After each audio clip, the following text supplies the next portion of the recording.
Hello guys, welcome to my channel Shri S S and world. कैसे हैं आप सब? आशा करते हैं आप सब लोग बहुत अच्छे होंगे। तो जैसा कि आप देख रहे हैं, हमारी एनसीईआरटी सीरीज चल रही है जिसमें हम 6th क्लास की अभी एनसीईआरटी कवर करने वाले हैं, जिसमें हमारी ज्योग्राफी की कंप्लीट एनसीईआरटी हो चुकी है एंड पॉलिटी की भी हो चुकी है। हमारे हिस्ट्री के कुछ चैप्टर बचे हैं जो मैं आज कवर करवा दूंगी एंड फिर मैं कल से आपकी 7th क्लास की एनसीईआरटी चालू कर दूंगी। तो गाइस, आपको मेरी एनसीईआरटी सीरीज़ अगर पसंद आ रही है तो प्लीज़ लाइक करें, शेयर करें एंड चैनल को सब्सक्राइब ज़रूर कर लें। और मैं बीपीएससी 3.0 के लिए भी एक बढ़िया सा वीडियो बनाने वाली हूँ जिसमें पूरी स्ट्रेटजी के लिए बात करूँगी, सेल्फ स्टडी कैसे करें इस पर भी बात करूँगी, और इतने कम समय में अपना सिलेक्शन कैसे लें इसके बारे में भी मैं आपसे डिटेल में बात करूँगी। ठीक है, तो अभी मैं टाइम वेस्ट ना करते हुए अपना चैप्टर 8 स्टार्ट करने जा रही हूँ, तो आप लोग ध्यान से सुनिएगा। सबसे पहले बात करते हैं गांव। जो लेसन 8 है उसमें किसके बारे में? गांव, शहर और व्यापार के बारे में बात की गई है। ठीक है, लोहाकार की दुकान पर प्रभाकर लोहार को काम करते देख रहा था। एक छोटी सी बेंच पर कुल्हाड़ी और हाशिए जैसे कुछ औजार बेचने के लिए रखे थे। दूसरी ओर भट्टी जल रही थी। औजार बनाने के लिए दो लोग लोहे की एक छड़ को गर्म कर उसे पीट रहे थे। प्रभाकर को ये सब बड़ा मज़ेदार लग रहा था। जो लोहार काम कर रहा था उसे देखकर प्रभाकर को ये सारे काम बड़े ही मज़ेदार लग रहे थे। वो मन से देख रहा था। ठीक है, लोहे के औजार और खेती, मतलब लोहे के औजार और खेती, इसके बारे में पढ़ेंगे हम। लोहे का प्रयोग आज आम बात है। लोहे की चीज़ें हमारी रोज़मर्रा की ज़िंदगी का हिस्सा बन गई हैं। जो लोहे की चीज़ें हैं आज के जीवन में आम बात हो गई है और हमारे रोज़मर्रा का हिस्सा है। इस महाद्वीप में लोहे का प्रयोग लगभग कब शुरू हुआ? 3000 साल पहले। तो लोहे का प्रयोग इस महाद्वीप में 3000 साल पहले शुरू हुआ। महापाषाण कब्रों में लोहे के औजार और हथियारों की बड़ी संख्या मिली है। जो महापाषाण कब्रें थी उसमें लोहे के औजार और हथियार बड़ी संख्या में मिले हैं हमें। ठीक है, कहाँ से? महापाषाण कब्र से, ध्यान रखेंगे। इस बारे में तुम अध्याय में पढ़ चुके, जो मैंने पहले लेसन करवाए उसमें हम ये चीज़ें पढ़ चुके। करीब 2500 वर्ष पहले लोहे के औजारों के बढ़ते हुए उपयोग का प्रमाण मिलता है। जो तो 2500 साल पहले क्या मिलता है? बढ़ते हुए उपयोग का। जो हमारा लोहे का उपयोग था वो 2500 साल पहले बढ़ते हुए उपयोग का हमें साक्ष्य मिला। इन जंगलों को साफ करने के लिए कुल्हाड़ियाँ और जुताई के लिए हलों के फाल शामिल थे, जो हमने अध्याय 5 में पढ़े हैं। ठीक है, तो लोहे के फाल के इस्तेमाल में कृषि का उत्पादन बढ़ गया था। किसका उत्पादन बढ़ा था? कृषि का उत्पादन। कृषि उत्पादन बढ़ाने के लिए उठाए गए अन्य कदम और सिंचाई। ठीक है, इसके बारे में यहाँ पढ़ेंगे। समृद्ध गांवों के बिना राजाओं तथा उनके राज्यों का बने रहना मुश्किल है। जो समृद्ध गांवों के बिना राजाओं तथा उनके राज्यों का बने रहना मुश्किल था। जिस तरह कृषि के विकास में नए औजार तथा रोपाई महत्वपूर्ण कदम थे, उसी तरह सिंचाई भी काफ़ी उपयोगी साबित हुई। इस समय सिंचाई के लिए नहरें, कुआं, तालाब, कृत्रिम जलाशय बनाए गए थे। ठीक है, ये हमारे औजार हैं।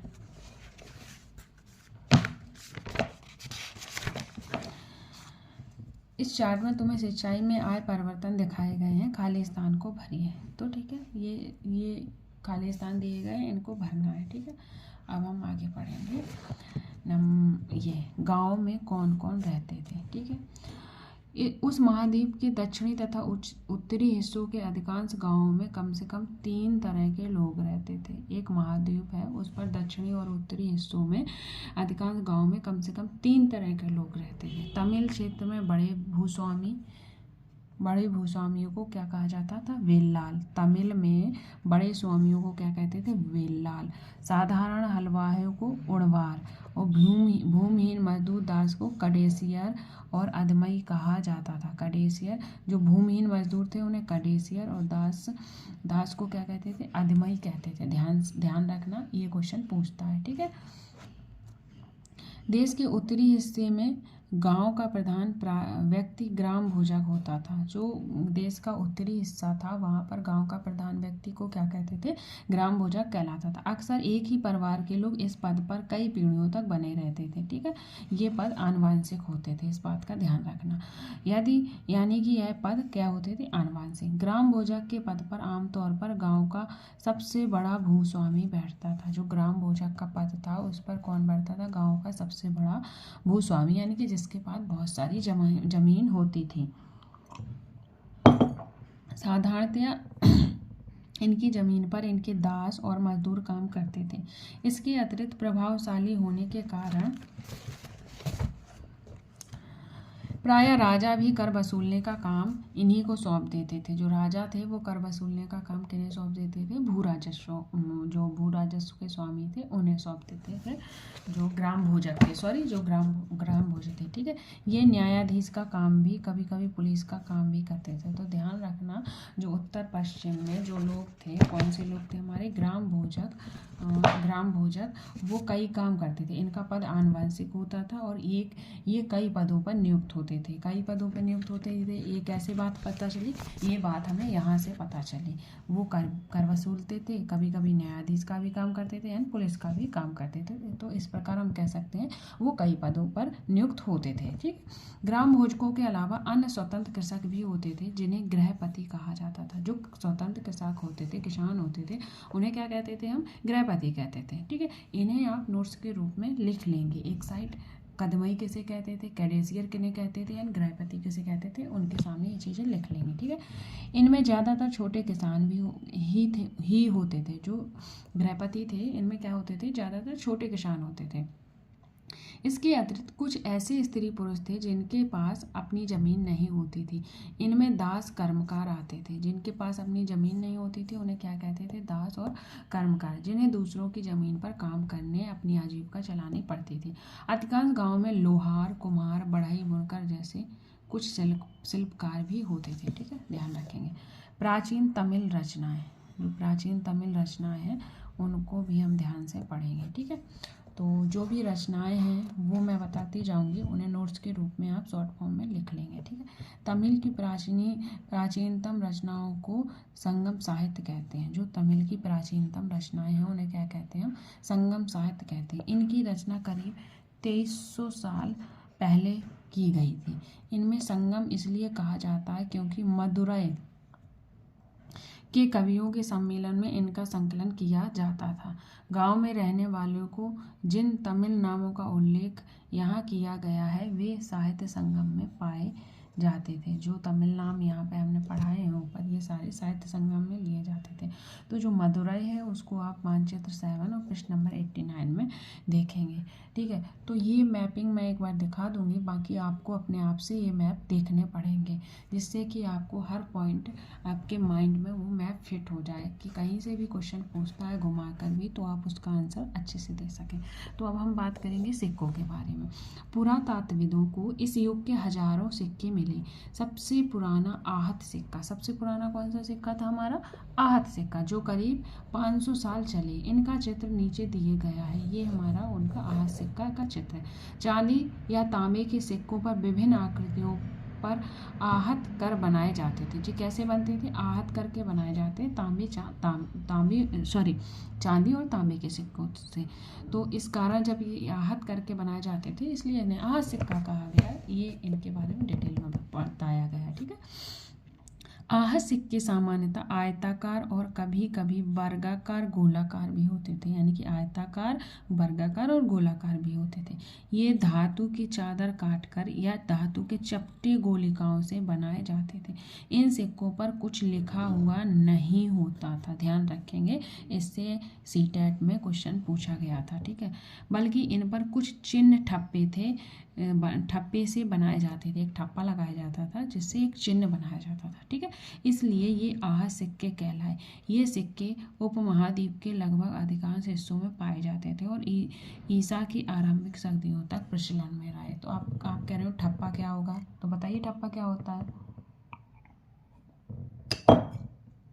ठप्पा जैसे कोई मोहर लगाता है ना, तो मोहर का यहाँ पे निशान बन जाता है, उसी तरह एक ठप्पा होता था चित्र वाला, उसी को उस पर ठोक देते थे जिससे ऊपर निशान बन जाता था। तो जब हम उस पर चोट करके बनाएंगे तो उसे आहत सिक्का कहने लगे। ठीक है, तो अब पढ़ते हैं आगे।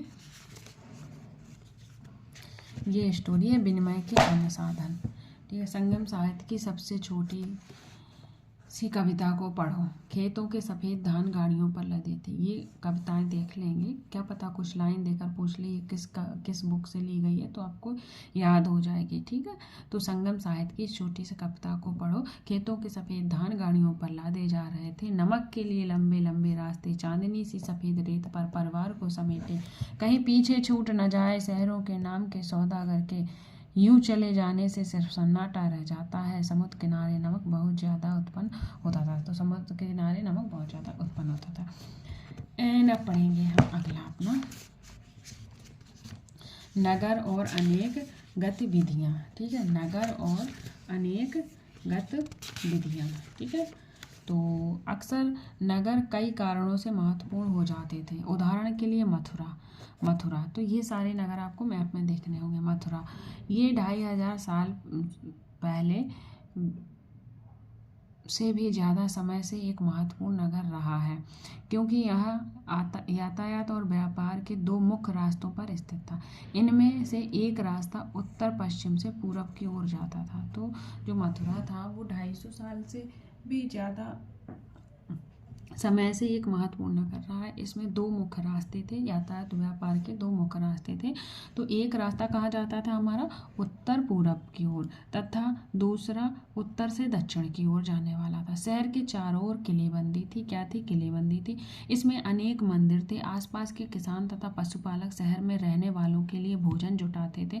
मथुरा बेहतरीन मूर्तियाँ बनाने का केंद्र था। जो मथुरा था वो किसका केंद्र था? मूर्तियाँ बनाने का केंद्र था। ठीक है, लगभग 2000 साल पहले मथुरा कुषाणों की दूसरी राजधानी बनी। 2000 साल पहले मथुरा किसकी राजधानी बनी?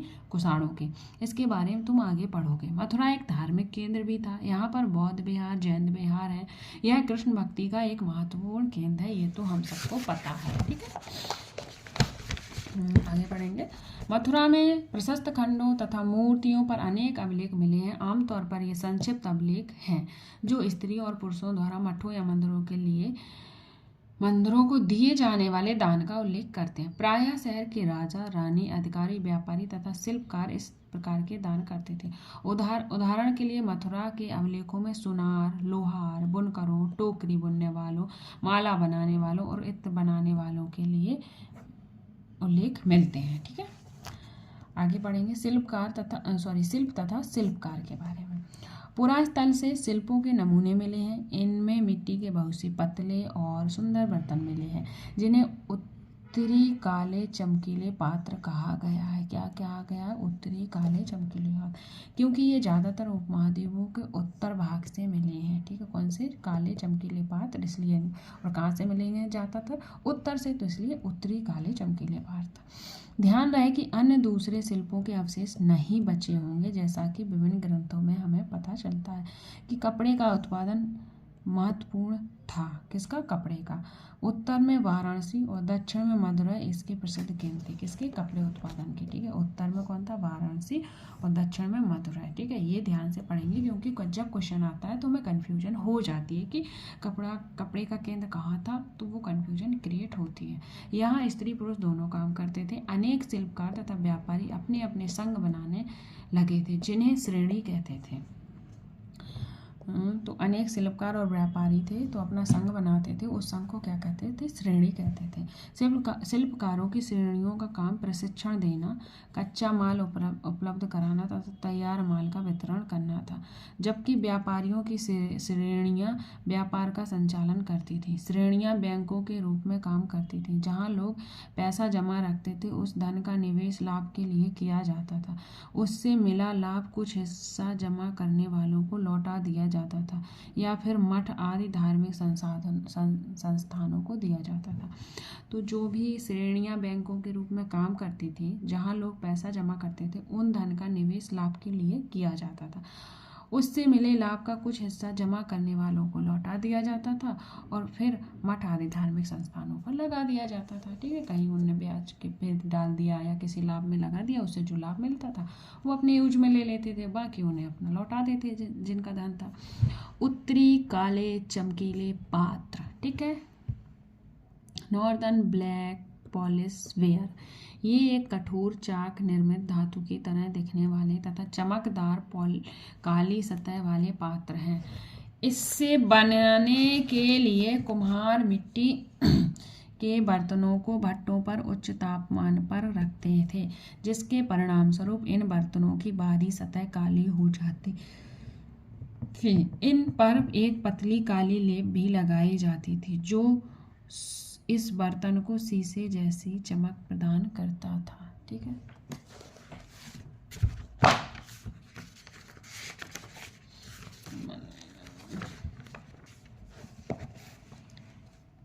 सूत कातने और बुनने के नियम क्या थे, बताइए।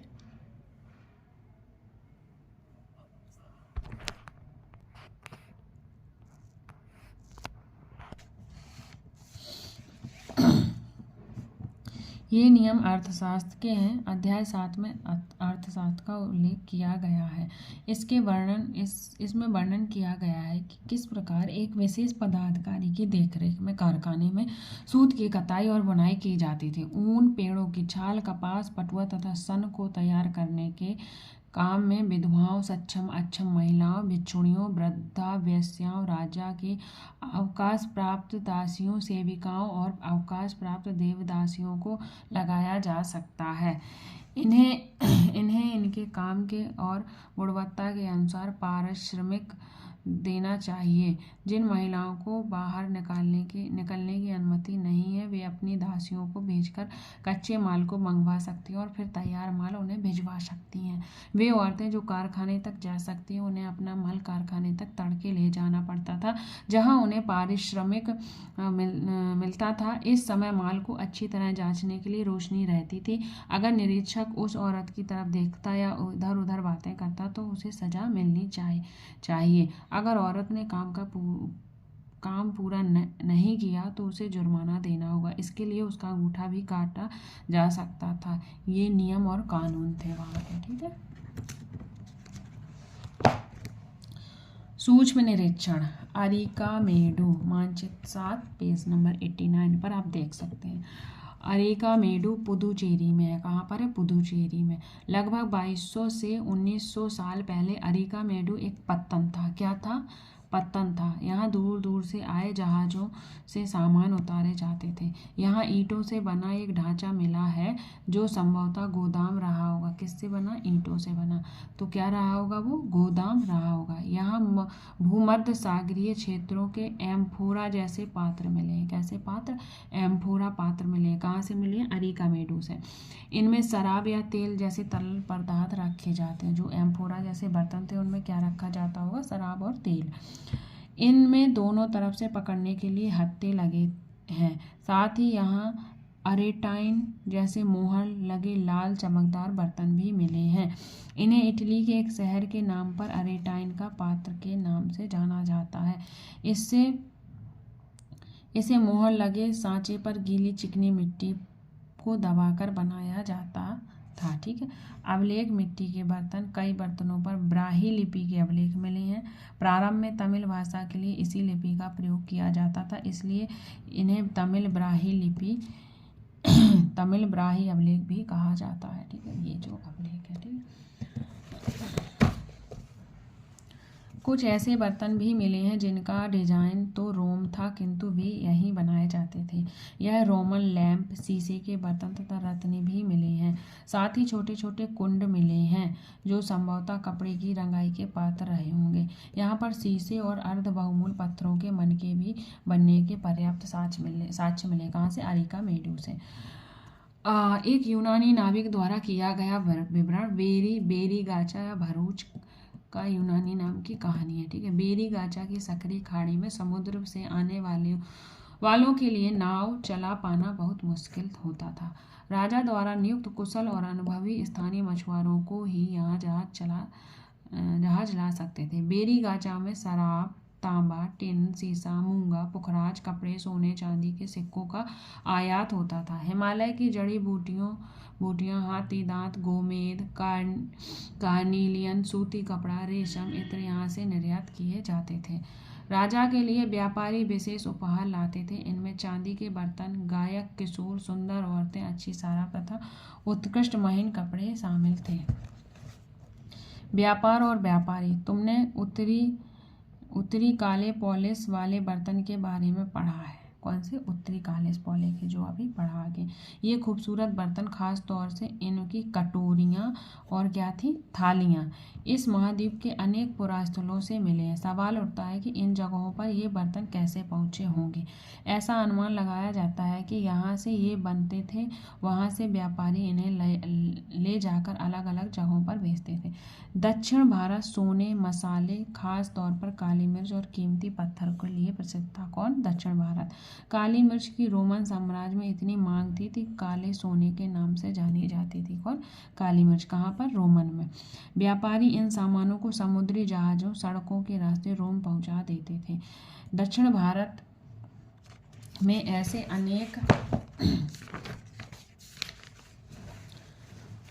अनेक रोमन सोने के सिक्के मिले हैं। इससे यह अंदाजा लगाया जाता है कि उन दिनों रोम के साथ बहुत अच्छा व्यापार चल रहा था।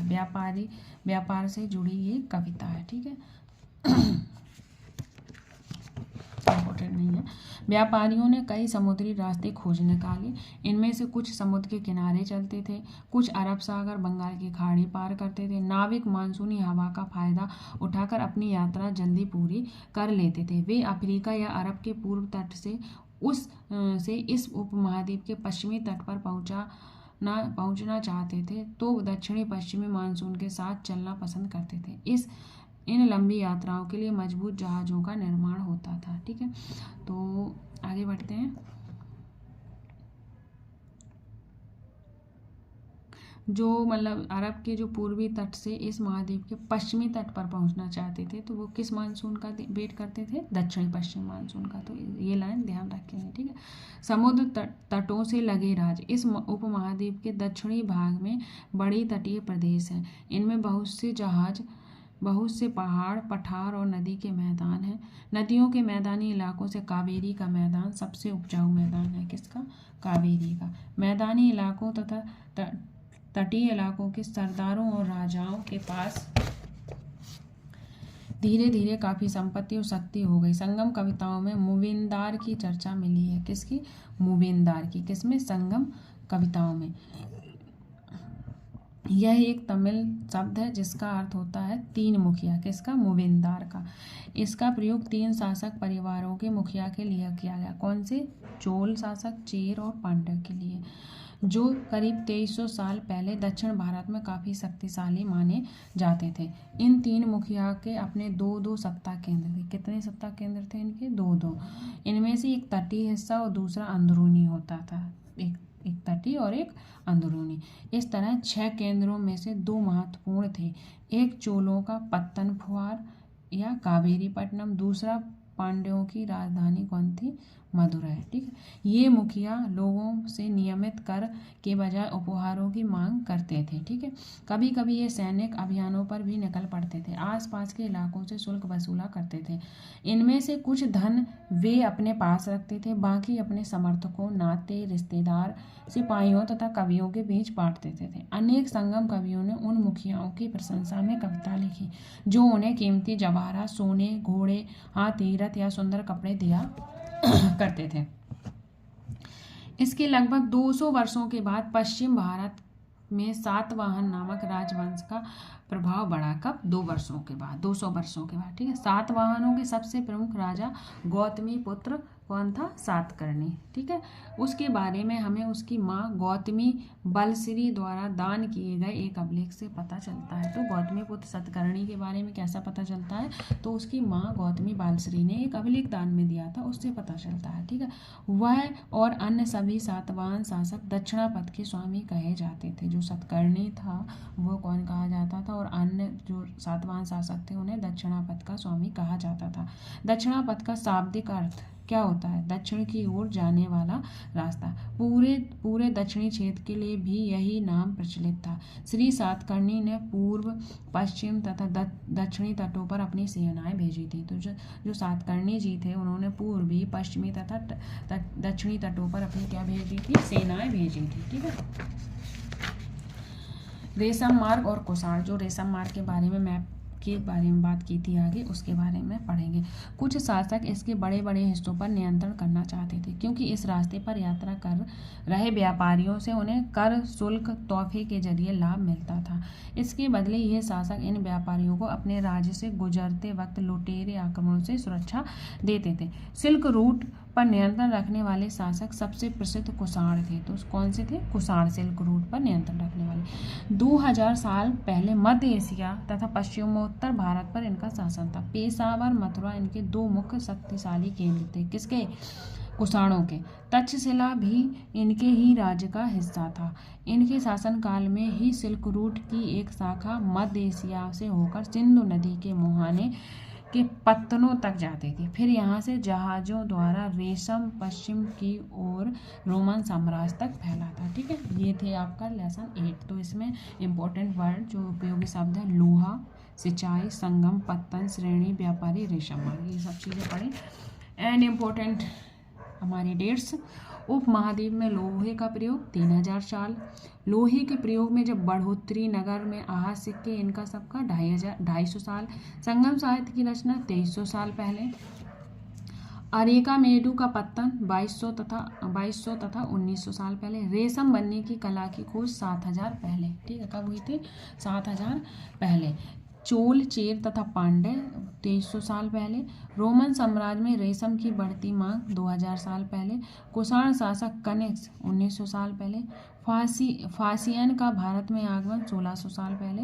स्वयं इतसिंह की भारत यात्रा, अपार की शिव स्तुति की रचना 1400 साल पहले। ये बहुत ही इम्पोर्टेंट है, इन्हें याद करके रखना। तो आई होप आपको ये क्लास पसंद आई हो। अगर ये क्लास पसंद आई हो तो प्लीज़ चैनल को लाइक करें, शेयर करें एंड सब्सक्राइब करें।